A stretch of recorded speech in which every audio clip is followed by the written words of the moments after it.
Compact SUVs are more popular now than ever before, and high-end brands are rushing to meet customer demand for more premium, luxury, compact crossovers. So we've assembled three important players in the premium pint-sized SUV segment to see which you should be putting on your shopping list. And to make things even more interesting, we've got a mix of propulsion methods on show here. We've got a diesel, a petrol, and a hybrid. Our contenders are the hybrid-powered Lexus UX250h, which we have in F Sport grade, the diesel-engined BMW X2 xDrive 20D with the standard M Sport X package, and the acclaimed petrol-powered Volvo XC40 T4 Inscription.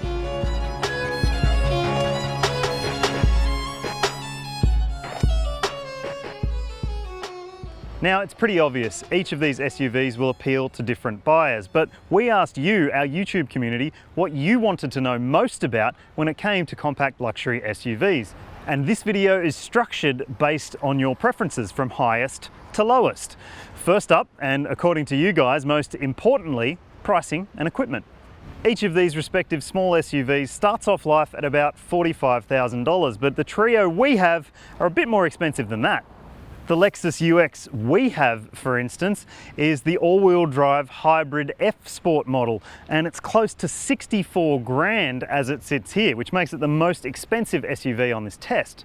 This model is packed with good stuff though. Heated and cooled front seats, electric steering wheel adjustment, the biggest media screen of this trio, the most USB ports of these cars, 4 in total, and it's the only one with adaptive cruise control as standard in this grade.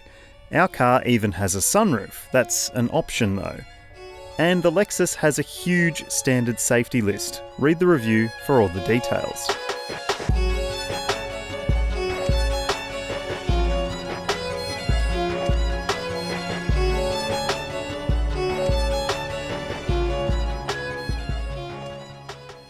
The only diesel-powered X2 you can get is this one, the xDrive 20D. It comes as standard with the M Sport X package and big 19-inch wheels, but at about $63,000 as tested, it's not terrific value, and you don't get fantastic levels of equipment for that money either. You got to pay extra for leather seat trim like our car has, and you still don't get heated seats or even electric seat adjustment. The other two cars here have that, and with memory settings for the driver in both cases as well. In the X2, both front seats are manually adjustable, but you do get side bolster adjustment for that sporty bucket seat feel. Where it falls flat is in the safety department though, lacking radar-based auto emergency braking and a bunch of other smart tech that its rivals have.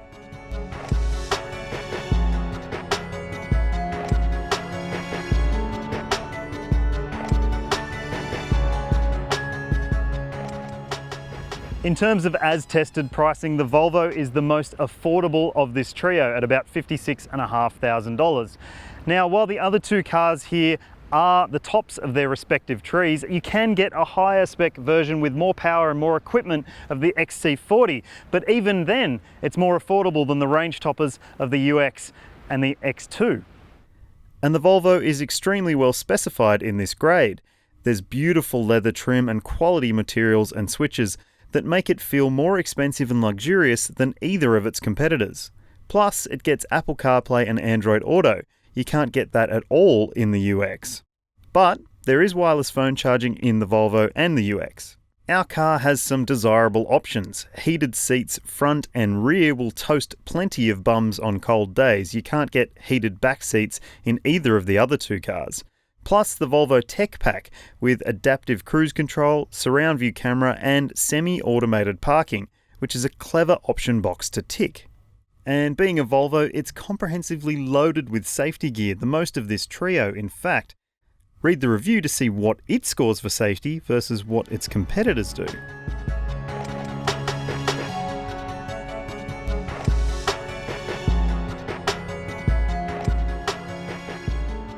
Next up on the priority list, according to you guys, is performance and driving dynamics.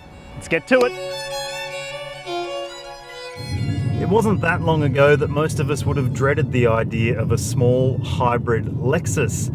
It's never been a combination to be enjoyed, let alone to excite. But the UX250h goes some way to redeeming the deeds of the past. In fact, it can be quite fun to drive. The fact of the matter is, it doesn't feel much like an SUV at all to drive. It feels more like a hatchback, a Toyota Corolla hatchback to be precise. Now that isn't to say that it feels cheaper than it is to drive, just that Toyota is hitting above its weight. That's because it shares its platform with the Corolla and the CHR, and it's very impressive.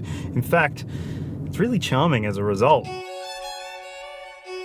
It rides beautifully. The F Sport model has adaptive dampers, so you can't really feel the bumps in the road below you. It's super comfortable.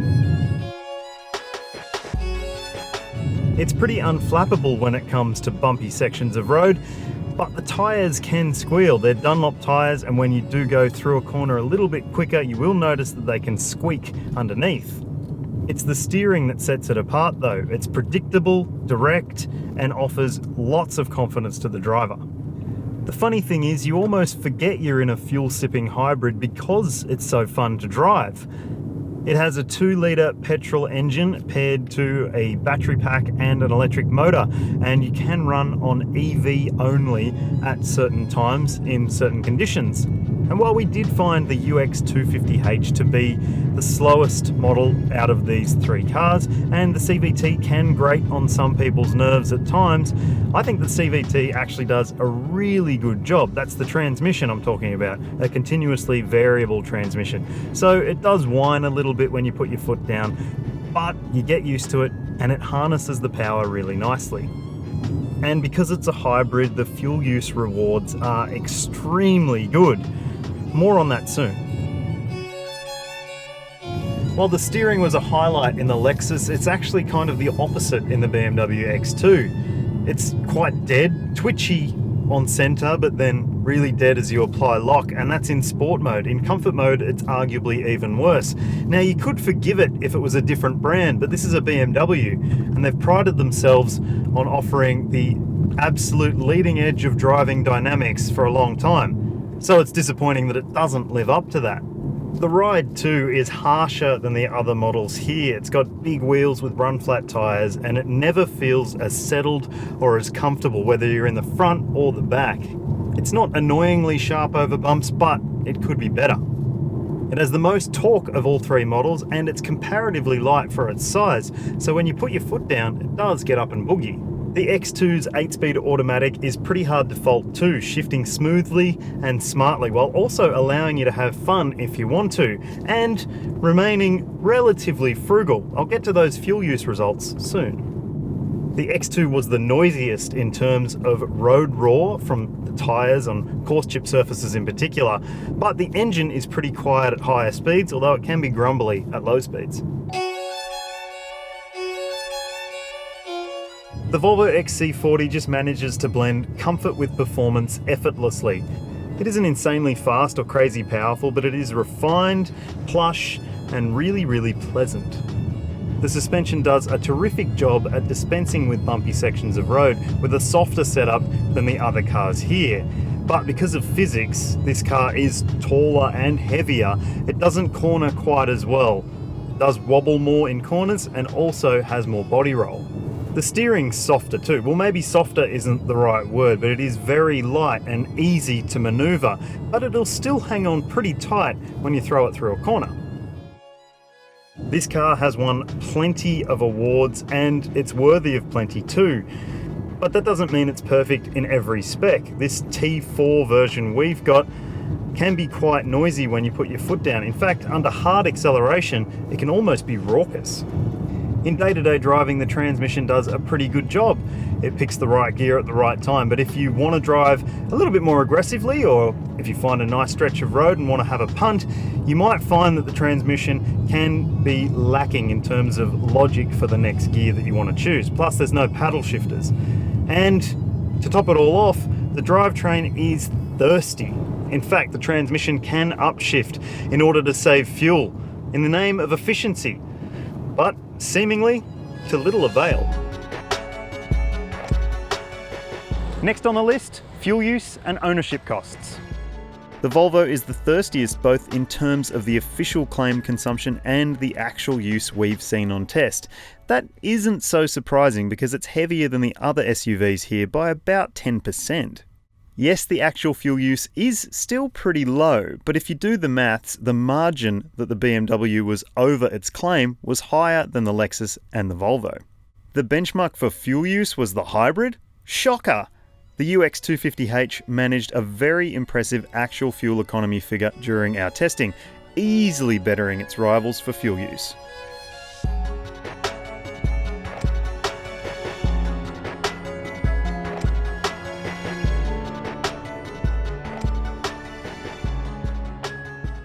The UX is set to be pretty good to own as well. It's got 4 years warranty, longer than the other two cars here, and the prices we've seen for servicing are pretty attractive. The X2 also has pretty well-priced service plans. You can get a 5-year pack, which doesn't cost that much considering the cost of the car.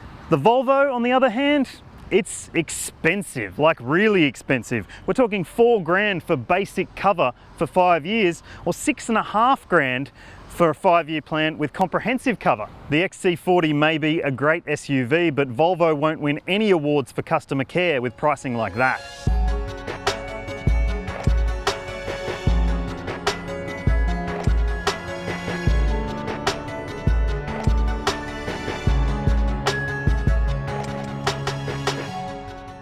Our final segment is design, and we're talking both styling and practicality. Now, we thought practicality would rank higher on your must-know list. Seemingly it doesn't, and these cars still manage to package a lot of smarts into a small shell. As for styling, we can't tell you what to think, and nor do we want to. You'll make up your own mind which one you think is the best looking of this trio. Be sure to let us know in the comments section below. But there is no escaping the fact that despite still being pretty compact, the Volvo is bigger and makes better use of its size than the others. Second biggest boot according to the numbers, but by far the most accommodating cabin in terms of room. The BMW is the smallest here, but manages to have the biggest boot in terms of claimed capacity. It also offers a pretty amenable cabin with good rear seat room. Last by some margin is the Lexus with a tiny boot, like seriously tiny. We couldn't even fit the pram in properly. Its back seat is reasonably accommodating, but if you plan to take stuff with you, you'll need to leave your mates behind and fold down the back seats. Now, if it matters to you, the only one of these cars that comes with a spare tyre is the Volvo. It's only a space saver, but the other two cars here run on run-flat tyres. Now, in our opinion, that's not ideal, and it makes it even weirder that the Lexus has still got such a tiny boot. So there you have it. We've gone through these small SUVs based on your preferences to tell you what we think. And now you probably want us to tell you which one we think is the best. Well, it isn't the BMW X2, which doesn't quite live up to its sporty looks, with a bit of a lackluster drive experience and a price tag that's just too high based on the equipment you get. The Lexus UX is a very impressive and super frugal car. It's very efficient and nicely packaged as well, apart from the boot, which is too small for this class.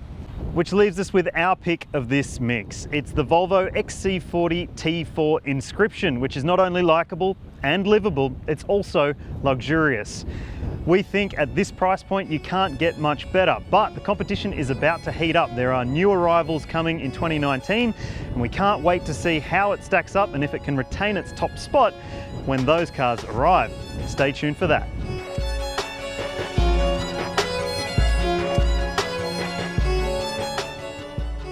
If you like this video, be sure to hit subscribe and also leave us a comment below. Which one would you choose out of this three? Let us know.